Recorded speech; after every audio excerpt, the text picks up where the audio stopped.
Hey there, Ahar here, and today we're going over 10.1.5 talent tree builds.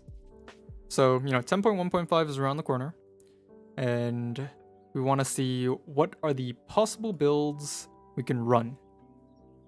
So starting off at the top of the tree, we have Dream of Cenarius being the kind of new node. I think Dream of Cenarius will most likely be kind of a point that you must take pretty much in every single dungeon. The reason being is this is going to be kind of similar to old Pally Wog in combination with the Protector of the Pack talent down here, and we'll go over the left side of the tree later.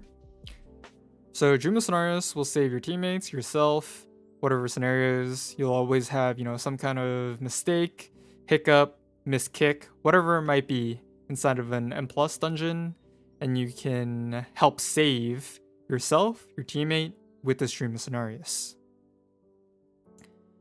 On the right side of the tree, nothing for the most part has really changed. You will most likely be taking, Gory Fur to get to the After the Wildfire. After the Wildfire is still very strong healing, all the way down into Berserk Persistence. Now, this is where it gets a little different. Thorns of Iron is now in the middle of the tree from the bottom. This will be a mandatory point, in my opinion, because it deals so much damage. To the left side of the tree, we're going to take Tooth and Claw, most likely, because I believe Raise will be something you take every single week. It is very strong AoE damage. I think it most likely will be mandatory. We're going to take Unchecked Aggression, 15% haste, very strong. Soul of the Forest, mandatory. Now you only have 2 points to spare. This is the tricky situation with Thorns of Iron. Because it's been moved from the bottom of the tree to the top, you can no longer take Reinforced Fur, Tooth and Claw, and After the Wildfire. So you lose a bit of defensiveness in addition to 15% damage from Thorns of Iron, which is fine. We can place those extra 2 points into Vicious Cycle, and then the third point you can place the extra 2 points is because one is Thorns of Iron. So you're taking 3 points out of Reinforced Fur, right? 1 point Thorns of Iron, 1 point Vicious Cycle, and then your third point will most likely be something like Fury of Nature, Ursoc's Endurance, or Brambles. I think Brambles will most likely win out here in most situations. Brambles, depending on the dungeon, will range from 3 to 5% of your overall damage. I believe that will be more than Ursoc's Endurance or Fear of Nature. It may be better to take Ursoc's Endurance in lower density dungeons. That's where Ursoc's Endurance shines a bit more, because you will have lower stacks of Iron Fur on low density packs. And if you guys didn't know, back in 10.0.5, Thorns of Iron got nerfed to where it deals reduced damage above 4 applications of Iron Fur. So low density dungeons, Ursoc's Endurance most likely will be better. Well, that in addition to, if there's a dungeon where the mobs don't really melee you much, they're constantly casting things on you, then Brambles will be a lot less worth. Anyways, going down to the bottom part of the tree, we have Galactic Guardian, Twin Moonfire. Galactic Guardian did get nerfed, but it will still probably be the point to take, because Moonfire is still a lot of damage. While yes, it will be less damage, it won't be anything too significant. Most of the times when you're doing polls, it's probably somewhere between 5 to 8 targets. That means you will be refreshing Moonfire often. In addition to that, if you ever have to kite, which you do in dungeons like Uldaman, whatever it might be, you can be using those Galactic Guardian procs as well. However, if none of those two cases are true, then the main difference would be your mangling, thrashing, and then whenever those two aren't up, you would use your Galactic Guardian proc instead of a swipe. Obviously, if you're inside of Incarn, it might be a little different, but For the most part, I think it's fine. I don't think it's going to be that bad, mainly because, again, you get the additional raise now. So let's just hop straight into it. You will now have raise. Raise no longer replaces maul, so this is going to be something you play pretty much in every dungeon every week. This is a lot of AoE damage, a lot. Even if you just press raise on Tooth and Claw procs by itself, it will most likely be just slightly under your Thorns of Iron damage / Moonfire damage. And whether you press raise or not, you know, when you don't have Tooth and Claw procs, will heavily depend on whether you feel like you can survive with, you know, 2 stacks of Iron Fur, say for example. If you feel like you can survive that pack with 2 stacks of Iron Fur, then you may have some extra rage to spend on raise. So it really just comes down to your own comfortability in the pack, knowing, you know, how much damage you're going to take. Do you have your defensives planned out if you spend rage on raise instead of Iron Fur? Things like that. There's no like set, oh, you should be spending 30% of your rage on raise. There's nothing like that. The question is just, can you survive if you don't press Iron Fur? If you can, go for it. You can press raise. It will be big damn. Okay. Left side of the tree, you got Rend and Tear, Ursoc's Fury, and then your last point, Rage of the Sleeper. This is most likely going to be the build I'll be running for most of my dungeons. I think this will be very safe. You have the added defensiveness from Ursoc's Fury, Tooth and Claw Raise, and Dream of Cenarius. What you do lose is obviously Scintillating Moonlight, 10% DR from all, or I guess on all mobs that have Moonfire, which is, you know, pretty much most of the times. I think that is fine because you have the 6% DR from Rend and Tear, and then the additional 4% would be from Ursoc's Fury. I think Ursoc's Fury for sure will equate to 4% in, you know, normal mob pulls, things like that. However, where it will not equate to 4% are on, you know, single target bosses, things like that, and they have tank busters.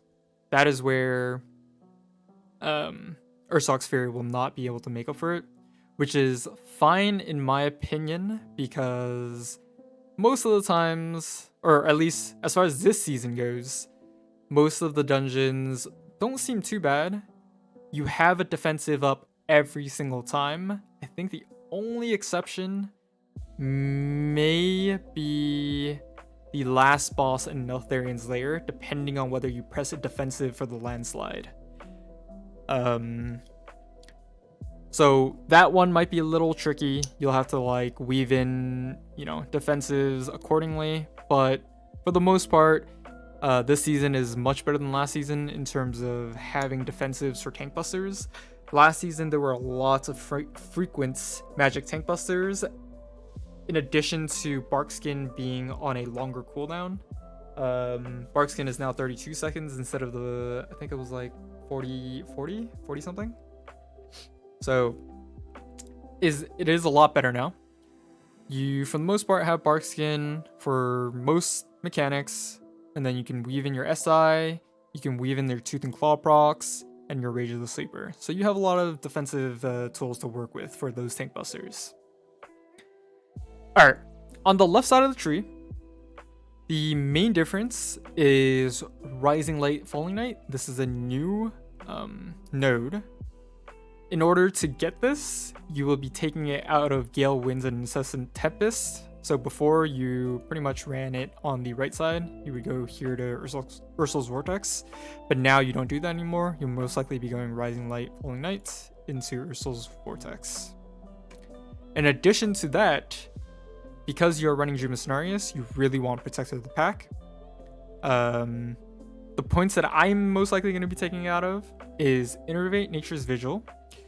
That will give me the 1 additional point to Well-Honed Instincts and 1 additional point into Protector of the Pack. Now, on Afflicted weeks and well, primarily Afflicted Weeks, if you want to run a Dispel, the points that I most likely will be taking out of to run it will be Heart of the Wild, Ursul's Vortex, and then the last point may be Rising Light or Nurturing Instinct. You could take out Renewal, but I really like Renewal as an oh shit button. You know, maybe you're not paying attention, you eat a tank buster without defensive, you can instantly Renewal. Always nice. Always, always nice. So in my opinion, I think most likely I'll be taking out of one of these two. I think you always want to keep Typhoon to stop casts, whatever it might be. I'm not sure which one would be better yet. If I had to guess, it would most likely be Nurturing Instinct. As far as, you know, for me at least. I think the 2% verse will most likely be something I want to keep. That definitely will outweigh the 3% magical damage from Nurturing Instinct. 2% verse will for sure be more than that. But these are more minor things. Alright. Now, taking a look over here, we have a slightly different build. This is another build that I really wanted to try. And the main difference with this build is Flashing Claws. So, for those who don't know, Flashing Claws did get changed. It will allow you to stack Thrash an additional time per point. So if you have 2 points in Flashing Claws, you can stack the bleed dots up to 5 times.